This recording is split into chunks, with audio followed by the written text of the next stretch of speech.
ਅੱਜ ਆਪਾਂ ਚੌਥੀ ਰਹਿਤ ਪ੍ਰਿਥਵੀ ਭਾਵ ਧਰਤੀ ਦੀ ਗੱਲ ਕਰਨੀ ਹੈ ਕਿ ਧਰਤੀ ਦੇ ਕੋਲੋਂ ਪ੍ਰਿਥਵੀ ਦੇ ਕੋਲੋਂ ਸਾਨੂੰ ਕਿਹੜੀ ਸਿੱਖਿਆ ਮਿਲਦੀ ਹੈ।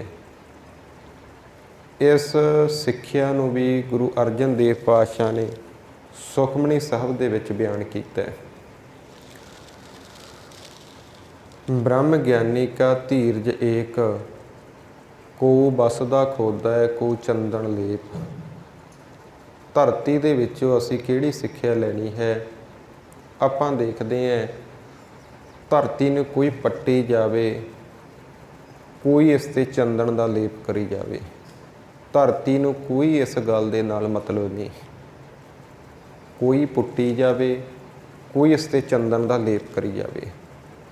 धरती इस गल तो बिल्कुल बेपरवाह है, कोई परवाह नहीं करती इन्हां गल्लां दी मैनूं कोई पट रहा है तो मेरे ते कोई चंदन का लेप कर रहा है। पर धरती इन्हां गल्लां दी कोई परवाह नहीं करती। उस तरह ही असीं धरती दे विचों सिक्ख्या लैके अपना जीवन बनाउणा सी कि साडा भी जीवन इस तरह का हुंदा कि असीं भी किसी की कोई परवाह ना करते। कोई सानू बुरा कह दिंदा, कोई सानू चंगा कह दिंदा, इन्हां गल्लां दा साडे उपर कोई असर ना हुंदा। नौवें पातशाह गुरु तेग बहादुर पातशाह भी गुरबाणी दे विच समझाउंदे हैं ना, नह निंदिया नह उस्तत जाका लोभ मोह अपमाना। जिहड़ा रब दे नाल जुड़िया होया व्यक्ति है उस नूं निंदिया ते उस्तत दी कोई परवाह नहीं रहिंदी। पर साडे हालात किहो जिहे है, चार बंदे सानू चंगा कह देण, साडी उस्तत कर देण तां असीं बागो बाग हो जाने, खुश हो जाने हैं। सानू लगन भी लग पैंदा कि मैं तां बहुत चंगा इंसान है। पर चार बंदे सानू माड़ा कह देण तां असीं गुस्से दे विच लोहे लाखे हो जाने हैं। पर साडी दृष्टि होनी नहीं सी चाहीदी, साडी जीवन दी जांच होनी नहीं सी चाहीदी। मैनूं खुद पता होना चाहिदा सी कि मैं अपने आप नूं कित्थे क स्टैंड करदा। असीं अपने मन नूं देख के जिंदगी जिउणी सी, ना कि लोकां नूं देख के। एक मैं तुहाडे नाल कहानी साझी करदा। किसी नगर दे विच एक रब्बी बंदगी करन वाला फकीर रहिंदा है।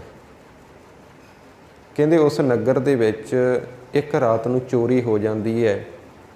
जदों चोरी हुंदी है ना नगर दे विच तां पिंड दे लोकां नूं पता लग जांदा है, तां ओह रात नूं चोरी करन आए लोकां दे मगर भजदे है।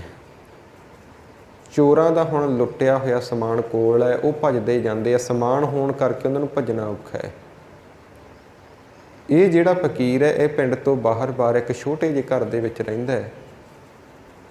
ਕਹਿੰਦੇ ਉਹਨਾਂ ਚੋਰਾਂ ਨੇ ਉਹ ਸਮਾਨ ਸੀ ਨਾ ਜੋ ਲੁੱਟ ਵਾਲਾ ਚੋਰੀ ਵਾਲਾ, ਉਹਨਾਂ ਨੇ ਇਹ ਘਰ ਦੇ ਵਿੱਚ ਸੁੱਟ ਕੇ ਭੱਜ ਗਏ। ਕਿਉਂਕਿ ਪਿੰਡ ਤੋਂ ਬਾਹਰ ਬਾਹਰ ਸੀ, ਉਹਨਾਂ ਨੇ ਆਖਿਆ ਵੀ ਆਪਾਂ ਫੜੇ ਜਾਵਾਂਗੇ ਸਮਾਨ ਕੋਲ ਹੋਣ ਕਰਕੇ। ਉਹ ਸੁੱਟ ਕੇ ਉਸ ਘਰ ਦੇ ਵਿੱਚ ਭੱਜ ਜਾਂਦੇ ਆ। ਹੁਣ ਇੱਕ ਦੋ ਦਿਨਾਂ ਬਾਅਦ ਪਤਾ ਲੱਗਿਆ ਲੋਕਾਂ ਨੂੰ ਵੀ ਜਿਹੜਾ ਉਹ ਚੋਰੀ ਦਾ ਸਮਾਨ ਸੀ ਉਹ ਤਾਂ ਉਸ ਫਕੀਰ ਦੇ ਘਰ ਦੇ ਵਿੱਚ ਪਿਆ ਹੈ। ਕਿਉਂਕਿ ਫਕੀਰ ਦੇ ਕੋਲ ਕਈ ਲੋਕ ਆਉਂਦੇ ਜਾਂਦੇ ਵੀ ਸੀ ਪਿੰਡ ਦੇ। ਉਹਨਾਂ ਨੇ ਦੇਖਿਆ ਵੀ ਇਹ ਚੋਰੀ ਦਾ ਸਮਾਨ ਉੱਥੇ ਪਿਆ ਹੈ। ਤਾਂ ਕੁਝ ਇਕੱਠੇ ਹੋ ਕੇ ਲੋਕਾਂ ਨੇ ਉਸ ਫਕੀਰ ਨੂੰ ਬੁਰਾ ਭਲਾ ਕਿਹਾ ਵੀ ਤੂੰ ਕਹਾਉਣਾ ਆਪਣੇ ਆਪ ਨੂੰ ਸੰਤ ਮਹਾਤਮਾ ਹੈ, ਪਰ ਤੂੰ ਤਾਂ ਪਿੰਡ ਦੇ ਵਿੱਚ ਚੋਰੀਆਂ ਕਰਵਾ ਰਿਹਾ ਹੈ। ਕਿਸੇ ਨੇ ਡਾਕੂ ਕਿਹਾ, ਕਿਸੇ ਨੇ ਚੋਰ ਕਿਹਾ, ਕਿਸੇ ਨੇ ਕੁਝ ਕਿਹਾ। ਤਾਂ ਉਸ ਫਕੀਰ ਨੂੰ ਪਿੰਡੋਂ ਭਜਾ ਦਿੰਦੇ ਹੈ। ਕੁਝ ਦਿਨ ਬਤੀਤ ਹੁੰਦੇ ਹੈ। ਕਹਿੰਦੇ ਉਹ ਚੋਰ ਨਾ ਕਿਤੇ ਪਕੜੇ ਜਾਂਦੇ ਹੈ। ਜਦੋਂ ਪਕੜੇ ਜਾਂਦੇ ਹੈ, ਉਹਨਾਂ ਨੇ ਜਿੱਥੇ ਹੋਰ ਚੋਰੀਆਂ ਮੰਨੀਆਂ ਤਾਂ ਉਹਨਾਂ ਨੇ ਇਹ ਪਿੰਡ ਦੀ ਚੋਰੀ ਵੀ ਮੰਨ ਲਈ। ਅਸੀਂ ਫਲਾਣੇ ਪਿੰਡ ਵੀ ਚੋਰੀ ਕੀਤੀ ਸੀ, ਉਹ ਫਲਾਣੀ ਜਗ੍ਹਾ 'ਤੇ ਅਸੀਂ ਚੋਰੀ ਦਾ ਸਮਾਨ ਸਾਡਾ ਪਿਆ। ਉਹ ਗੱਲ ਦਾ ਜਦੋਂ ਪਤਾ ਲੱਗਦਾ ਪਿੰਡ ਵਾਲਿਆਂ ਨੂੰ ਤਾਂ ਹੈਰਾਨ ਹੋਏ ਵੀ ਆਪਾਂ ਤਾਂ ਜਿਹੜਾ ਆਪਣੇ ਪਿੰਡ ਦੇ ਵਿੱਚ ਇੱਕ ਭਲਾ ਪੁਰਸ਼ ਰਹਿੰਦਾ ਸੀ ਉਸ ਨੂੰ ਚੋਰ ਕਹਿੰਦੇ ਰਹੇ, ਇਸ ਨੂੰ ਡਾਕੂ ਕਹਿੰਦੇ ਰਹੇ। ਉਹਨਾਂ ਨੇ ਸੋਚਿਆ ਵੀ ਉਹ ਬੰਦਾ ਕੁਝ ਵੀ ਨਹੀਂ ਸਾਨੂੰ ਅੱਗੋਂ ਬੋਲਿਆ, ਉਹ ਚੁੱਪਚਾਪ ਕਰਕੇ ਚਲਾ ਗਿਆ। ਉਹਨਾਂ ਨੇ ਸੋਚਿਆ ਫਿਰ ਦੁਬਾਰਾ ਉਸ ਨੂੰ ਉਹਦੇ ਘਰ ਦੇ ਵਿੱਚ ਲਿਆ ਕੇ ਬਿਠਾਈਏ। ਉਹ ਚਲੇ ਜਾਂਦੇ ਹੈ। ਉਸ ਫਕੀਰ ਦੇ ਕੋਲ ਇੱਕ ਦੋ ਨਗਰਾਂ ਦੇ ਵਿੱਚ ਉਹਨਾਂ ਨੂੰ ਪਤਾ ਲੱਗੇ ਫਲਾਣੇ ਨਗਰ ਦੇ ਵਿੱਚ ਉਹ ਜਾ ਕੇ ਰਹਿਣ ਲੱਗ ਪਿਆ। ਉੱਥੇ ਜਾ ਕੇ ਉਹ ਪਿੰਡ ਦੇ ਲੋਕ ਉਸ ਨੂੰ ਬੇਨਤੀ ਕਰਦੇ ਹੈ ਕਿ ਸੰਤ ਮਹਾਤਮਾ ਜੀ, ਅਸੀਂ ਤੁਹਾਨੂੰ ਗਲਤ ਸਮਝ ਬੈਠੇ ਵੀ ਤੁਸੀਂ ਤਾਂ ਬਹੁਤ ਚੰਗੇ ਪਹੁੰਚੇ ਹੋ ਸੰਤ ਹੋ, ਤੁਸੀਂ ਕਿਰਪਾ ਕਰਕੇ ਸਾਡੇ ਨਾਲ ਦੁਬਾਰਾ ਸਾਡੇ ਪਿੰਡ ਦੇ ਵਿੱਚ ਰਹਿਣ ਲੱਗੋ।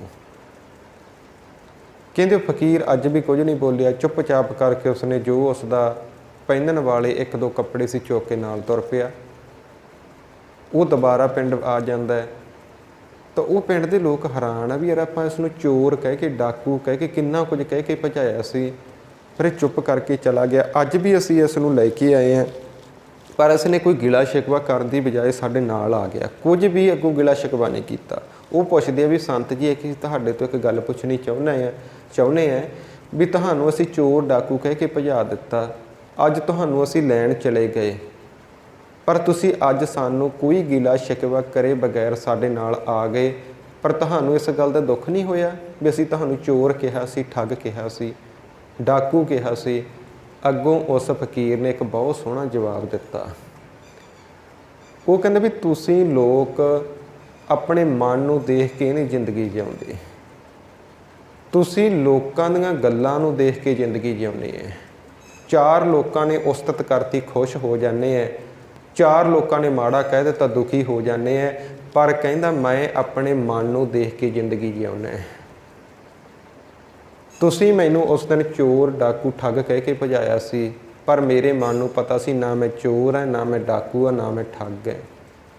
ਲੇਕਿਨ ਅੱਜ ਤੁਸੀਂ ਮੈਨੂੰ ਸੰਤ ਮਹਾਤਮਾ ਕਹਿ ਰਹੇ ਹੋ, ਪਰ ਮੈਨੂੰ ਇਹ ਵੀ ਪਤਾ ਨਾ ਮੈਂ ਕੋਈ ਸੰਤ ਹਾਂ, ਨਾ ਮੈਂ ਕੋਈ ਮਹਾਤਮਾ ਹੈ, ਮੈਂ ਤਾਂ ਇੱਕ ਆਮ ਇਨਸਾਨ ਹੈ। ਸੋ ਸਾਨੂੰ ਇਹ ਫਕੀਰ ਦੀ ਸਾਖੀ ਤੋਂ ਸਿੱਖਿਆ ਲੈਣੀ ਚਾਹੀਦੀ ਹੈ ਕਿ ਅਸੀਂ ਆਪਣੇ ਮਨ ਨੂੰ ਦੇਖ ਕੇ ਜ਼ਿੰਦਗੀ ਜੀਵੀਏ, ਕਿਉਂਕਿ ਸਾਰਿਆਂ ਦੇ ਮਨ ਨੂੰ ਪਤਾ ਹੁੰਦਾ ਕਿ ਮੈਂ ਆਪਣੇ ਆਪ ਨੂੰ ਕਿੱਥੇ ਸਟੈਂਡ ਕਰਦਾ।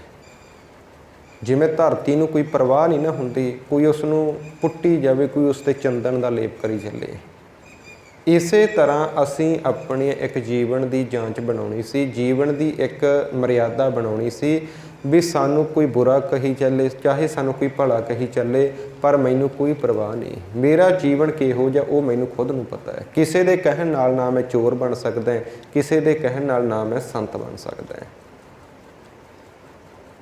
ਅਸੀਂ ਇਹ ਧਰਤੀ ਤੋਂ ਸਿੱਖਿਆ ਲੈਣੀ ਸੀ, ਸਾਡੇ ਤੇ ਕਿਸੇ ਦੀ ਕੋਈ ਗੱਲ ਦਾ ਪਰਵਾਹ ਨਾ ਹੁੰਦਾ। ਇਹ ਧਰਤੀ ਦੀ ਇੱਕ ਰਹਿਤ ਸੀ, ਨਾ ਨਿੰਦਿਆ ਨਾ ਉਸਤਤ ਜਾਕਾ, ਲੋਭ ਮੋਹ ਅਪਮਾਨਾ।